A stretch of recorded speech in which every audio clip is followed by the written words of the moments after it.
হবে, লা তাখুযুহু সিনাতুন ওয়ালা নাওম, আমি আল্লাহ ঘুমাই না, এক সেকেন্ডের জন্য তন্দ্রা আচ্ছাদিত হই না, একটু ঝিমনিও আমি আল্লাহ দেই না। যদি আমি আল্লাহ ঝিমিয়ে যাই, যদি আমি আল্লাহ ঘুমিয়ে যাই, কে তোমাকে বিমানবন্দরে যাওয়ার জন্য, বিদেশ যাওয়ার জন্য রাত্রে ঘুম থেকে জাগ্রত করবে? সেই রবকে চিনুন, সেই রবকে নতুন করে জানুন। যুবক আমার সমবয়সী যারা আছো, কিশোর তরুণ তোমরা আছো যারা, নিজের জীবনকে পরিশুদ্ধ করো, জীবন বদলাও, পথ বদলাও, গন্তব্য নির্ধারণ করো। যেতে হবে যে কোনো সময়। মুরব্বীদের আগে যুবকদের মৃত্যুর হারের সংখ্যা এখন বেড়েছে, কথা বলতে হবে, ঠিক কিনা? সকালবেলা সাজুগুজু করে বের হয়েছো, মাস্তি করতে করতে বের হয়েছো, এনজয় করেছো, আনন্দ উল্লাস করেছো, ফুর্তি করেছো। যেই বন্ধুদের সাথে করেছিলে, তোমার একজন বন্ধু রোড অ্যাক্সিডেন্টে মারা গিয়েছে। সেই রোড অ্যাক্সিডেন্ট তোমার বিবেককে প্রশ্ন করার দরকার ছিল। আমি ও একসাথে ছিলাম, ও মৃত্যুবরণ করেছে, আমিও তো তার মতোই একজন আল্লাহর সৃষ্টি, রক্তে মাংসে গড়া মানুষ, আমারও তো যে কোনো সময় ডাক চলে আসবে। মসজিদে হাইয়া আলাস সালার আজান হবে, মসজিদে হাইয়া আলাল ফালার ধ্বনি প্রতিধ্বনিত হবে, ক্যালেন্ডারের পাতা পরিবর্তন হবে, সালের পর সাল পরিবর্তন হবে, ক্যালেন্ডারের সিনারি পরিবর্তন হবে, ক্যালেন্ডারের ছবি পরিবর্তন হবে, ক্যালেন্ডারের প্রচ্ছদ পরিবর্তন হবে। আজান আসবে যাবে, তুমি আমি আজান ছাওয়ার পরে আমরা মসজিদে যাওয়ার সুযোগটুকু আর থাকবে না। সবেই চলতে থাকবে আপন গতিতে, আপন রীতিতে, আপন নীতিতে। কিন্তু তুমি আমি মসজিদে এলান হয়ে যাবে, অমুক বাড়ির অমুক সাহেব দুনিয়াতে আর নাই। এই পর্যন্ত যারা বসে আছে, জীবনে বহু জানাজার নামাজে শরীক হয়েছি, কথা বলেন, বহু জানাজার নামাজে শরীক হয়েছি। সেই জানাজার থেকে আমরা কয়দিন সবক নিয়েছি। আজকে যিনি মারহুম হয়েছেন, যার ব্যাপারে আজকে মসজিদের ইমামকে বলে আসছি মাইকিং করে দেন, অমুক সাহেব নাই, একদিন তো আমার ব্যাপারেও বলা হবে তুমিও দুনিয়াতে নাই। যার জানাজার নামাজ সমাপ্ত করে এসছি, একদিন তো আমাকেও বলা হবে, সামনে এনে দাঁড় করিয়ে এই মানুষ আমাকে জানাজার নামাজ পড়বে। আজকে যার লাশ কাঁধে নিয়ে আমি কবরের দেশে যাত্রী হয়ে কবরের দিকে গিয়েছি, একদিন তো মানুষ আমার লাশটাকে কাঁধে নিয়ে সেই কবরের দিকে যাবে। যেই বন্ধুকে, যেই স্বজনকে, যেই আত্মীয়কে, যেই বাবাকে, যেই মাকে, যেই দাদাকে, নানাকে, নানিকে কবরে রেখে এসেছি মাটি চাপা দিয়ে, আমার তো সবক নেওয়ার দরকার ছিল। সময় আসছে আমারও এমন, সেদিন আর বেশি দূরে নয়, মানুষ আমাকে কবরে রেখে পাড়িয়ে পাড়িয়ে পদদলিত করে মাটি দিয়ে বাড়িতে ফিরে যাবে। এই সবকগুলো কয়দিন নিয়েছি জানাজার থেকে। লাশ দাফন করেছি, লাশের পর লাশ, দাদা নাই, নানা নাই, অনেকের নানি নাই, অনেকের অনেক আত্মীয় স্বজন নাই, চলে গেছে, সবক দিয়ে গেছে। হাত্তা জুরতুবুল মাকাবির, তোমারও সময় ফুরিয়ে আসছে, তোমারও সময় ঘনিয়ে আসছে, সময় আসন্ন, আত্মাসন্ন, সময় খুব কাছে। ইকতারাবা লিন-নাসি হিসাবুহুম ওয়া হুম ফি গাফলাতিন মুরিদুন। বান্দা, গাফিলতির জীবন যাপন করছো, উদাসীন চিত্তে জীবন যাপন করছো, মনে রেখো তোমার হিসাব নিকাশের সময় ঘনিয়ে আসছে, কবরে যাওয়ার সময় ঘনিয়ে আসছে। সবক দিয়ে যায় জানাজা, সবক দিয়ে যায় দাদা, সবক দিয়ে যায় মরহুমা নানি, সবক দিয়ে যায় মরহুম নানা, সবক দিয়ে যায় মরহুম আত্মীয় স্বজন। কিন্তু নিজের জীবনের কি পরিবর্তন এসেছে নিজেকে প্রশ্ন করুন, নিজেকে প্রশ্ন করুন, নিজের জীবনের কি পরিবর্তন এসেছে, নিজের জীবনের কতটুকু পরিবর্তন এসেছে। মানুষ লাশ হয়ে গেলে আর কোনো দাম থাকে না। দাম থাকে নাকি? দাম থাকে নাকি বলেন? লাশ হয়ে গেছে আর দাম নাই, মূল্য নাই। একটু সময় অপেক্ষা করতে চায় না, রোদের তাপ সহ্য করতে পারে না। ইমাম সাহেব তাড়াতাড়ি মোনাজাত করে দেন, আমরা কাজ আছে, দাওয়াত আছে। বাস্তবতা আছে না নাই? কি দাম আছে আপনার? কি দাম আছে? আকাশচুম্বী বাড়ি নির্মাণ করেছেন, হালাল পথে হোক হারাম পথে হোক, সে আকাশচুম্বী ইমারত বিল্ডিং নির্মাণ করার পরে এতগুলো ফ্লোর আপনি নির্মাণ করেছেন, আরাম আয়েশের জন্য রাজপ্রাসাদ বালাখানা নির্মাণ করেছেন। এমন স্বার্থপর দুনিয়া, কোনো একটি রুমে আপনাকে থাকতে দেওয়া হলো না, আপনাকে ওই বাড়ি থেকে ধাক্কা দিয়ে বের করে দেওয়া হলো। অসহায়, নীরব, নিথর, নিস্তব্ধ দেহ নিয়ে আপনি শুয়ে আছেন। যে ব্রেসলাইট পরিধান করতেন দামি দামি, যেই জুতা পরিধান করতেন দামি দামি, যেই ঘড়ি পরিধান করতেন দামি দামি, যেই পোশাক, আরামের পোশাকগুলো দামি পোশাক বানিয়েছিলেন আউশ করে, আরামের জন্য আয়েশ করে বাহারি আইটেমের পোশাক আপনি বানিয়েছিলেন, সব কিছু খুলে নেওয়া হবে। রিক্ত হস্তে, শূন্য হাতে, এতিম অসহায় ভিক্ষুক মিসকিনের মতো কবরে যেতে হবে। এটাই দুনিয়ার বাস্তবতা, এটাই জীবনের বাস্তবতা। দুনিয়ার বাহাদুরি এক সেকেন্ডের নাই ভরসা, দম শেষ, নিঃশ্বাস শেষ, আপনি মরহুম, চোখের পাতা আর নড়বে না, জবানের এই ঠোঁট আর নাড়াচাড়া করবে না, জবান জিহ্বা আর নড়বে না। হাত দিয়ে যত মানুষকে প্রহার করেছি, অন্যায়ভাবে মানুষকে আঘাত করেছি, হাত আর নড়াচড়া করবে না।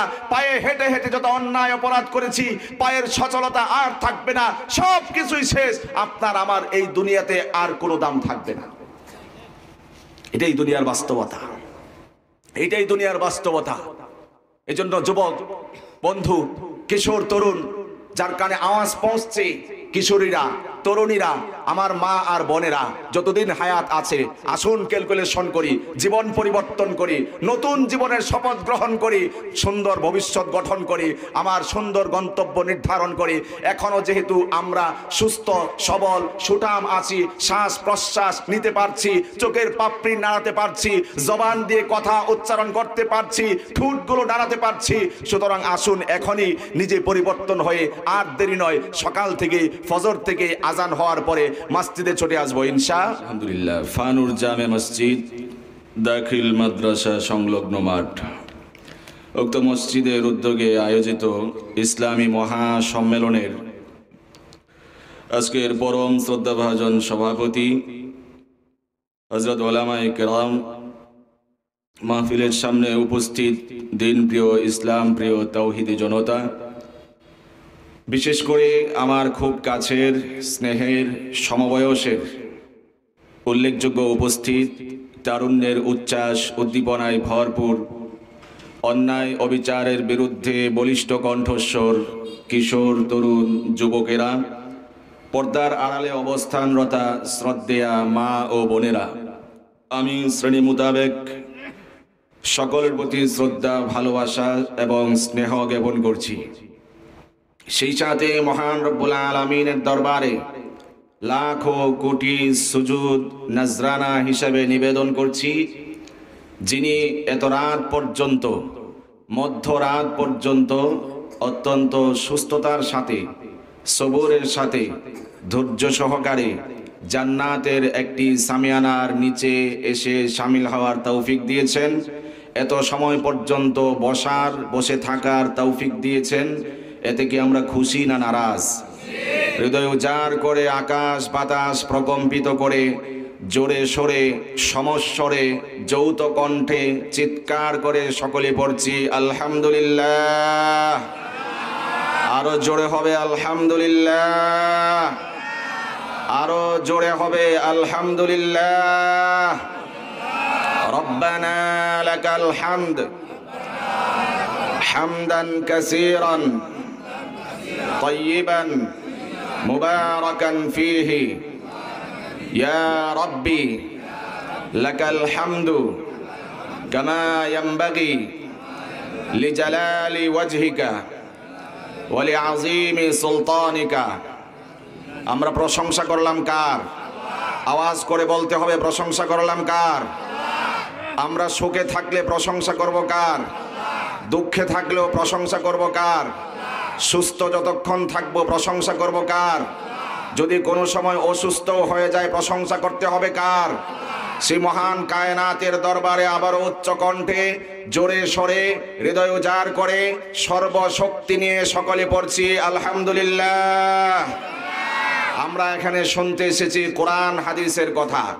যেখানে কোরআন আর হাদিসের কথা আলোচনা হয়, আসমানের নিচে জমিনের উপরে এর চেয়ে শ্রেষ্ঠ সমাবেশ, বরকতপূর্ণ সমাবেশ পৃথিবীর বুকে আর একটি হতে পারে না। মাজালিসুল ইলমি হিয়া রাউদাতুম মিন রিয়াদিল জান্নাহ, যে স্থানের মধ্যে কোরআন আর সুন্নাহর আলোচনা হয়, যেখানে আল্লাহ এবং তার রাসূলের আলোচনা হয়, জাগতিক কোনো স্থানের মতো থাকে না। রাসূল সাল্লাল্লাহু আলাইহি ওয়াসাল্লামের ভাষ্য অনুযায়ী এই ধরনের মজলিসগুলো আল্লাহর জান্নাতের বাগানে পরিণত হয়ে যায়। সুবহানাল্লাহ। সুতরাং আমরা বসে আছি নিঃসন্দেহে জান্নাতের একটি ছোট্ট বাগিচার মধ্যে। কোনো সন্দেহ আছে? জোরে বলতে হবে, সন্দেহ আছে? যতক্ষণ পর্যন্ত বসে থাকব ততক্ষণ পর্যন্ত আমাদের প্রত্যেকটি শ্বাস প্রশ্বাস নিঃশ্বাসের বিনিময়ে আল্লাহর ফেরেশতারা নেকি লিখে ভরপুর করে দিবেন। সুবহানাল্লাহ বলেন। যেখানে বসে থাকলে গুনাহ মাফ হয়, যেখানে বসে থাকলে সওয়াব হয়, সেই জান্নাতের বাগানে আমরা বাকি যত সময় পর্যন্ত আলোচনা চলবে থাকবো না ভাগবো? কারা কারা ভাগবো একটু হাত দেখতে চাই। দু একজন মাত্র, একজন নতুন, দু একজন বুঝছে না, না বুঝে নাই। থাকবো না ভাগবো একটু আওয়াজ করে শুনতে চাই।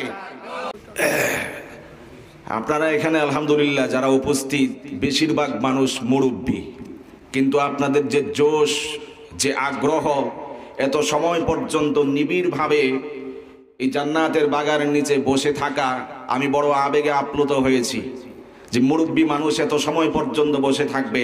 আমি টাইমটা জানতে চেয়েছিলাম যে কত সময় পর্যন্ত আলোচনা করবে। নিচ থেকে মুরব্বীদের গলা থেকে আওয়াজ শুনেছি যত সময় পর্যন্ত মনে চায় করতে থাকেন। আল্লাহু আকবার। এই জোশ, এই আগ্রহ আল্লাহ ইসলামের জন্য কবুল করুন, আল্লাহুম্মা আমিন। আমরা যত সময় পর্যন্ত বসে থাকব, রাসূল সাল্লাল্লাহু আলাইহি ওয়াসাল্লামের ভাষ্য অনুযায়ী আমরা যখন এখানে বসে থেকে বাড়িতে ফিরে যাব, আল্লাহর ফেরেশতা ঘোষণা দেবেন, ও আল্লাহর বান্দা ফেরত যাও, আল্লাহ তোমার জীবনের সব গুনাহ মাফ করে দিয়েছেন। শুধুমাত্র এই কথা বলবেন এমন নয়, বরং বলবে তোমার জীবনে যত গুনাহ করেছিলে, অন্যায় করেছিলে, অপরাধ করেছিলে, সমস্ত গুনাহ অন্যায়কে আল্লাহ রাব্বুল আলামিন নেকির দ্বারা পরিবর্তন করে দিয়েছেন। সুবহানাল্লাহ, সুবহানাল্লাহ। একটু আওয়াজ জোরে বলতে হয় আমার সময়। এটা আমার বদ অভ্যাস, আপনারা বেয়াদবি দিবেন না, আদবের খেলাফ হিসাবে নেবেন না। আমি একটু কথোপকথনের মাধ্যমে কথা বলি।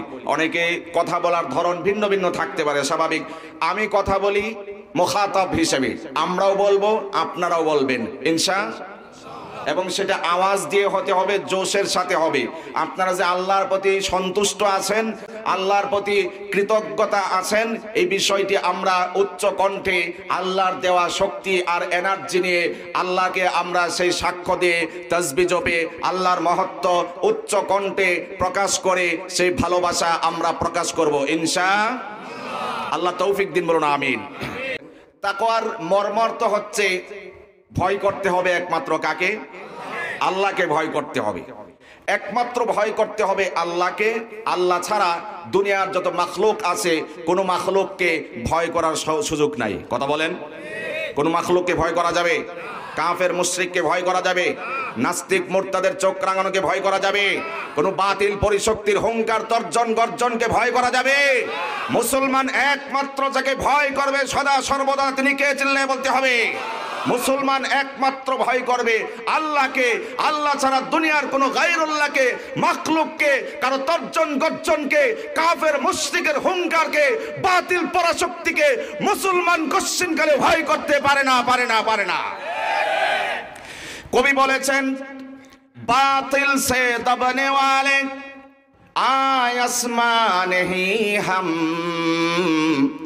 बातिल से दबने वाले आय आसमान ही हम, सो बर कर चुका है इम्तिहान तो हमारा।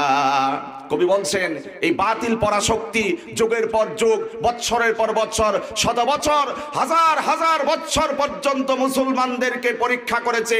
এই আসমান সাক্ষী, পৃথিবী জমিন সাক্ষী, বাতিল পরাশক্তির দাবরানিতে মুসলমানরা কখনো পরাজিত বরণ করে নাই।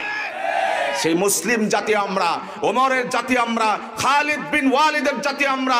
মুসলমান যতক্ষণ পর্যন্ত শ্বাস প্রশ্বাস নিঃশ্বাস জারি থাকবে, ততক্ষণ পর্যন্ত বন্দুকের পিস্তলের সামনে দাঁড়িয়েও, ফাঁসির কাস্টে দাঁড়িয়েও যেই রবের স্লোগান দিবে সেই রবের নাম কি চিল্লায়ে বলতে হবে। সে আল্লাহর নামে আমরা স্লোগান দিব, আল্লাহর গুণকীর্তন গাইব, আল্লাহর নামে তাসবিহ জপব, আল্লাহর মহত্ব প্রশংসা প্রকাশ করব। কোন নাস্তিক মুরতাদের তর্জন গর্জনকে আমরা কেয়ার করব না। তারকুল মাআসি ওয়াল মুনকারাত, এটি হচ্ছে তাকওয়ার পারিভাষিক অর্থ, ভাব অর্থ। তারকুল মাআসি ওয়াল মুনকারাত, আল্লাহ যেই কাজ করলে নারাজ হন সেই কাজ থেকে বিরত থাকা, যেই কাজ করলে আল্লাহ খুশি হন সেই কাজ বেশি বেশি করা। এটি হচ্ছে অনেকগুলো সংজ্ঞার মধ্যে, পরিচিতির মধ্যে একটি সংজ্ঞা, একটি পরিচিতি তাকওয়ার। তাকওয়া ক্লিয়ার আপনাদের কাছে? আল্লাহকে ভয় করা, এক কথায় তাকওয়া অর্থ হচ্ছে আল্লাহকে ভয় করা। সেই তাকওয়ার গুরুত্বটা কি, ফজিলতটা কি, এই বিষয়টি আপনাদের সামনে তুলে ধরার জন্য আলোচনা করার জন্য বলা হয়েছে। যত সময় পর্যন্ত আলোচনা হবে, আল্লাহ আমাকে সুস্থ শরীরে আলোচনা করার তৌফিক দিন। যারা শুনবো আমাদের সবাইকে আমল করার তৌফিক দিন, আল্লাহুম্মা আমিন। আল্লাহ বলছেন, ইয়া আইয়ুহাল্লাযীনা আমানুত্তাকুল্লাহ হাক্কা তুকাতি, ঈমানদারেরা ভয় করো আমি আল্লাহকে যথাযথভাবে, হাক্কা তুকাতিহি, যথাযথভাবে আমি আল্লাহকে, আমি রবকে, তোমার মনিবকে যথাযথভাবে ভয় করতে হবে। গতানুগতিক আল্লাহ আপনাকে ভয় করি, মুখে বললাম, বাস্তবে আল্লাহর কাজ করলাম না, এটা মুনাফিকির মতো কথাবার্তা। কথা বলেন, যেটা ভিতরে একরকম বাহিরে আর এক রকম, এটার নামই তো নিফাকি। কথা বলতে হবে, ঠিক কিনা? আল্লাহ বলছেন, ইত্তাকুল্লাহ হাক্কা তুকাতি ওয়া লা তামুতুন্না ইল্লা ওয়া আনতুম মুসলিমুন। আমার বান্দারা, ঈমানদারেরা, আমি আল্লাহকে ভয় করতে হবে, যথাযথভাবে ভয় করতে হবে, ভয় করার মতো ভয় করতে হবে। গতানুগতিক শুধুমাত্র মুখে স্বীকৃতি দিয়ে ভয় করার নাম ভয় করা না, তাকওয়া না, বরঞ্চ সত্যিকার অর্থেই যথাযথভাবে আমি আল্লাহকে ভয় করতে হবে। আল্লাহকে ভয় করলে কি হবে? আল্লাহ বলছেন, ومن يتق الله يجعل له مخرجا। আল্লাহ রাব্বুল আলামিন বলছেন, যে ব্যক্তি আমি আল্লাহকে ভয় করবে, জীবনে যার যত সংকট রয়েছে, কঠিন দুর্গম রাস্তা রয়েছে, সমস্ত কঠিন রাস্তাগুলোকে আমি আল্লাহ রাব্বুল আলামিন খুলে দিব। সুবহানাল্লাহ। ওয়ামান ইয়াত্তাকিল্লাহা ইয়াজআল লাহু মিন আমরিহি ইউসরা। আল্লাহ বলছেন, যে আমাকে ভয় করবা, তোমার জীবনের সমস্ত কাজগুলোকে আমি আল্লাহ সহজ করে দিব। সুবহানাল্লাহ। ওয়ামান ইয়াত্তাকিল্লাহ ইউকাফির আনহু সাইয়্যাতিহি ওয়া ইউযিম লাহু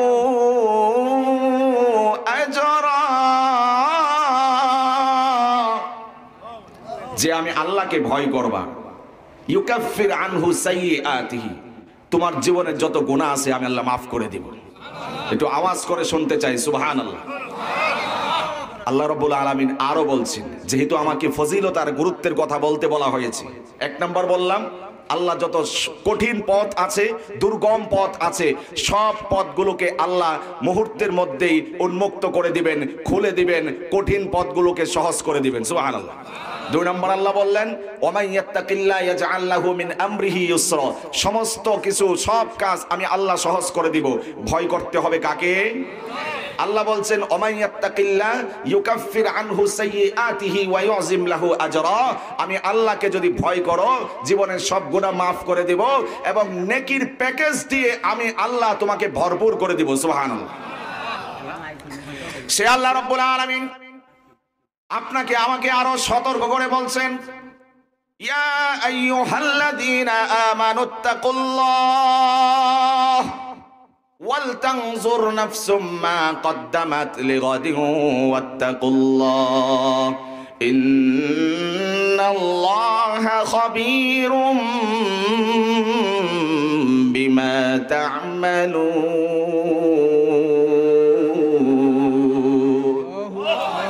আল্লাহ রাব্বুল আলামিন বলছেন, ঈমানদারেরা, ইত্তাকুল্লাহ, ভয় করব কাকে? আমি আল্লাহকে ভয় করো। ওয়াল তানজুর নাফসুম মা কদ্দামাত লিগাদিন ওয়াত্তাকুল্লাহ, এবং তুমি বারবার চিন্তা করো আখিরাতের জন্য কি করলা, আখিরাতের জন্য কি করলা, পরকালের জন্য কি করলা, চিন্তা করো। আবারও আল্লাহ বললেন, ওয়াত্তাকুল্লাহ, সাথে সাথে আমি আল্লাহকে ভয় করো, আখিরাতের কথা চিন্তা করো, আখিরাতের জন্য কি পুঁজি তুমি সংগ্রহ করলা, আখিরাতকে সাজানোর জন্য তুমি কি এমন আমল করতে পারলা, এই বিষয়গুলো তুমি ক্যালকুলেশন করো, চিন্তা ফিকির করো। বিশ্বনবী বলেছেন, আল কাইয়িসু মান দানা নাফসাহু ওয়া আমিলা লিমা বাদাল মাউত আল্লাহর হাবিব সাল্লাল্লাহু আলাইহি ওয়াসাল্লাম বলেছেন, দুনিয়াতে যারা ব্যাংক ব্যালেন্সের মালিক, গাড়ি বাড়ির মালিক, আকাশচুম্বী বিল্ডিং এর মালিক, আল্লাহ যাদেরকে বানিয়েছেন, বিশ্ব নবী তাদেরকে জ্ঞানী বলেন নাই, বুদ্ধিমান বলেন নাই, বুদ্ধিজীবী বলেন নাই। নবীজি বলেছেন, দুনিয়া থাকা অবস্থায় আল্লাহকে ভয় করে, আখিরাত পরকালকে ভয় করে, জাহান্নামকে ভয় করে, আল্লাহকে ভয় করে যারা আখিরাতকে সাজাইছে আল্লাহ রাব্বুল আলামিন এবং তার হাবিবের দৃষ্টিকোণ থেকে তারাই সবচেয়ে বড় বুদ্ধিমান। তারাই সবচেয়ে বড় বুদ্ধিমান যারা দুনিয়াতে থাকতেই আখিরাতকে সুসজ্জিত করেছে, যারা দুনিয়াতে থাকতেই আখিরাতের পুঁজি সংগ্রহ করেছে। আল্লাহ সেই মেসেজটি দিলেন, সেই প্রশ্নটি করলেন, ওয়াল তানজুর নাফসুম মা কদ্দামাত লিগাদিন ওয়াত্তাকুল্লাহ। সেই পরকালীন জীবনের জন্য তুমি কি তৈরি করলা, কি সামানা সংগ্রহ করলা, কি পুঁজি সংগ্রহ করলা, একটু চিন্তা করো তো। তাকওয়ার পাশাপাশি আমি নিজেকে সবক দিয়ে আপনাদেরকে সবক দিচ্ছি। আল্লাহ আবারও দোয়া করছি, আমাকে আমাদের সবাইকে আমল করার তৌফিক দিন, আল্লাহুম্মা আমিন। আল্লাহ রাব্বুল আলামিন আখিরাতের জন্য আমরা কি কামাই করেছি প্রশ্ন করলেন, চিন্তা ফিকির করার জন্য পরিবেশ তৈরি করলেন, ক্যালকুলেশন করার জন্য, হিসেব নিকেশ করার জন্য আল্লাহ রাব্বুল আলামিন সূরা হাশরে ইরশাদ করেছেন, আখিরাতের যত পুঁজি রয়েছে, আমল রয়েছে, নেকি রয়েছে, সওয়াব রয়েছে, যত নেকি রয়েছে, যত আমল রয়েছে, এর মধ্যে ইম্পর্টেন্ট এবং সর্বোৎকৃষ্ট একটি আমল হচ্ছে নামাজ। সর্বোৎকৃষ্ট আমল কি বলতে হবে? নামাজ হচ্ছে এত ইম্পর্টেন্ট, এত গুরুত্বপূর্ণ একটা ইবাদত, এত গুরুত্বপূর্ণ একটি আমলের নাম। আমরা দুনিয়াতে থাকা অবস্থায় শিক্ষা প্রতিষ্ঠানে যখন বাৎসরিক পরীক্ষা হয় অথবা অন্য যে কোনো পরীক্ষা হয়, সার্টিফিকেট নিতে হয়, প্রবেশপত্র নিতে হয়, প্রবেশপত্র ছাড়া ওই পরীক্ষার হলে ঢুকতে দেওয়া হয় না। ইমিগ্রেশন কাউন্টারে যাবেন, পাসপোর্ট, ভিসা, যাবতীয় কাগজপাতি সংগ্রহ থাকতে হয়, না হলে সীমানায় ঢুকতে দেওয়া হয় না। গাড়িতে চড়বেন, টিকিট থাকতে হয়, যদি টিকিট না দেখানো যায় গাড়িতে ঢুকতে দেওয়া হয় না। ঠিক তেমনি ভাবে জান্নাতে যাওয়ার জন্য যদি আমরা আগ্রহ পোষণ করি, সেটি মাত্র গতানুগতিক জবান দিয়ে বললেই আর দাবি করলেই হবে না। জান্নাতে যাওয়ার টিকিট, জান্নাতে যাওয়ার প্রবেশপত্র, জান্নাতে যাওয়ার ভিসা, পাসপোর্টের নাম হচ্ছে নবীজির ভাষায় নামাজ। নবীজি বলেছেন, মিফতাহুল জান্নাতিস সালাহ। আল্লাহু আকবার। বিশ্ব নবী বলেছেন, আমার বানানো কথা নয়। যদি নামাজ থাকে জান্নাতে যেতে পারবা, নামাজ যদি না থাকে জান্নাতে যাওয়ার সুযোগ নাই। প্রবেশপত্র ছাড়া যেমন পরীক্ষার হলে ঢুকতে দেওয়া হয় না, নামাজ যদি না থাকে, নামাজটা তোমার জান্নাতে যাওয়ার প্রবেশপত্র। নামাজ যদি দেখাতে না পারো, সেদিন আল্লাহ রব্বুল আলামিনের আদালতে তোমাকে ধরা খেতেই হবে। কথা বলেন ঠিক কিনা? বান্দাকে যখন বলা হবে নামাজ নিয়ে আসছো কিনা বলো, বান্দা সেখানেও মিথ্যার আশ্রয়ে বাঁচার চেষ্টা করবে। বান্দা বলবে, হ্যাঁ হ্যাঁ নামাজ তো পড়ে এসেছি। আল্লাহ রাব্বুল আলামিন এই আমল নামার ডায়েরি তার নিজের হাতে তুলে দিয়ে বলবেন, ইকরা কিতাবাক, ইকরা কিতাবাক, ইকরা কিতাবাক কাফা বিনাফসিকা আল-ইয়াওমা আলাইকা হাসিবা। ও বান্দা, তুমি বলছো, দাবি করছো নামাজ পড়ে আসছো, নামাজ নাকি পড়ে আসছো বলো, তাহলে তোমার আমল নামা তোমার হাতে তুলে দেওয়া হলো। তোমার আমল নামা তুমি দেখো আসলে কি নামাজ পড়ে আসছো কিনা। নিজের হিসাব কষার জন্য তুমি আজকে নিজেই যথেষ্ট। বান্দা যখন তখন বলতে থাকবে, হ্যাঁ হ্যাঁ সব তো আমি করে আসছি, নামাজ পড়ে আসছি। ঠিক ওই মুহূর্তে আল্লাহ রাব্বুল আলামিন তাকে চ্যালেঞ্জ করে বলবেন, দাবি যদি সত্য এবং সঠিক হয়ে থাকে, তুমি তো তাহলে নামাজের প্র্যাকটিক্যাল জানো। কথা বলেন, যদি তোমার দাবি সত্য হয়ে থাকে, দাবি যদি সঠিক আর যথার্থ হয়ে থাকে, আমি আল্লাহকে একটু রুকু করে দেখাও, সিজদা করে দেখাও। ইয়াউমা ইউকশাফু আন সাকিন ওয়া ইউদআউনা ইলা সুজুদি ফালা ইস্তাতিউন। যখন সিজদা করার জন্য বলা হবে, নামাজ পড়ে প্র্যাকটিক্যালি আল্লাহকে দেখাতে বলা হবে, লা ইস্তাতিউন, বান্দা সেদিন সক্ষম হবে না। এই কারণে নামাজ পড়ার দরকার আছে না নাই? আওয়াজ করে বলতে হবে, নামাজ পড়ার দরকার আছে না নাই? বিশ্বনবী মেরাজে যাবেন, ঘটনা আপনারা শুনেছেন খণ্ড খণ্ড করে। ধারাবাহিকভাবে আমিও একটি খণ্ড নিয়ে আপনাদের সামনে সচিত্র আলোচনা করতে চাই। বিশ্ব নবী যখন মেরাজে গমন করবেন, আল্লাহর হাবিব সাল্লাল্লাহু আলাইহি ওয়াসাল্লামকে বিভিন্ন রকমের দৃশ্য দেখানো হলো। প্রতিমধ্যে তিনি দেখতে পেলেন একজন লোক বিশাল আকৃতির পাথর হাতে নিয়ে দাঁড়িয়ে আছে, আর একজন লোক শোয়া অবস্থায় আছে, শায়িত অবস্থায় আছে। কিছুক্ষণ পর পর দাঁড়ানো ব্যক্তিটা হাত থেকে বিশাল আকৃতির পাথরটা শায়িত ব্যক্তির মাথার উপরে ছেড়ে দেয়। মাথাটা চূর্ণ বিচূর্ণ হয়ে যায়, পাথরটা গড়িয়ে গড়িয়ে দূরে চলে যায়। ওই ব্যক্তি আবারও পাথর আনতে যায়। পাথর আনতে আনতে আল্লাহ রাব্বুল আলামিন চূর্ণ বিচূর্ণ সেই মাথাকে আবারও আগের মতো কমপ্লিট করে দেন, সুস্থ করে দেন। ওই ব্যক্তি এসে আবারও তার মাথাকে চূর্ণ করে দেয় পাথর দিয়ে। বিশ্বনবী দৃশ্য দেখার পরে জিজ্ঞাসা করলেন, জিবরিল বলো, এই দৃশ্য আমি দেখতে পেলাম, যে দৃশ্য আমি দেখতে পাচ্ছি, এক ব্যক্তি পাথর দিয়ে তার মাথাকে চূর্ণ বিচূর্ণ করছে, কেন? কি তার অপরাধ ছিল, কি তার গুনাহ ছিল? আল্লাহর হাবিব সাল্লাল্লাহু আলাইহি ওয়াসাল্লামের প্রশ্নের জবাবে হযরত জিবরিল আমিন আলাইহিস সালাতু ওয়াস সালাম বলেছেন, ইয়া রাসূলুল্লাহ, ইয়া হাবিবাল্লাহ, এরা হচ্ছে আপনার ওই উম্মত যারা দুনিয়াতে থাকা অবস্থায় ফরজ নামাজের আজান হতো, সেই ফরজ নামাজের আজান হওয়ার পরেও মসজিদে যেত না, ঘুমিয়ে থাকতো। এই কারণে আল্লাহ রাব্বুল আলামিন বারবার তার মাথাকে পাথর দিয়ে চূর্ণ বিচূর্ণ করছেন। কিয়ামত পর্যন্ত এভাবেই তাকে শাস্তি দেওয়া হবে। জোরে বলেন নাউজুবিল্লাহ। আল্লাহ আমাদেরকে হেফাজত করুন, আল্লাহুম্মা আমিন। আল্লাহ এই গুনাহ থেকে আমাদেরকে মুক্তি দিন, আল্লাহুম্মা আমিন। জাহান্নামের সেই নিদারুণ শাস্তি থেকে আল্লাহ আমাদেরকে হেফাজত করুন, আল্লাহুম্মা আমিন। নতুন করে আমরা ইচ্ছা আর আগ্রহ পোষণ করি, এই শাস্তি সহ্য করার শক্তি এখানে কার আছে? নাই, কারো নাই। নামাজ ছাড়া যাবে নাকি? ছাড়া যাবে নাকি? আল্লাহ রাব্বুল আলামিন যতদিন হায়াত থাকবে আমাদেরকে 5 বেলার নামাজ সঠিক নিয়মে সঠিকভাবে বা জামাতের সাথে আদায় করার তৌফিক দিন, আল্লাহুম্মা আমিন। কেনই বা নামাজ পড়ব না? কেনই বা নামাজ আমরা পড়ছি না? আল্লাহ রাব্বুল আলামিন বারবার আকিমুস সালাহ বলে আপনাকে আমাকে স্লোগান শুনিয়েছেন, আপনাকে আমাকে বারবার প্রেসক্রিপশন করেছেন, আপনাকে আমাকে বারবার আল্লাহ রাব্বুল আলামিন অর্ডার করেছেন, হুকুম করেছেন।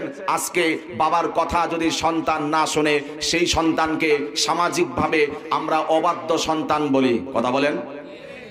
বাবার কথা যদি কেউ না শুনে, সন্তানকে আমরা অবাধ্য বলি। কিন্তু আমাকে আপনাকে স্বয়ং আল্লাহ প্রত্যেকদিন হাইয়া আলাস সালাহ, হাইয়া আলাস সালাহ, হাইয়া আলাস সালাহ বলে 5 বেলা মসজিদ থেকে ডাক দিয়েছেন।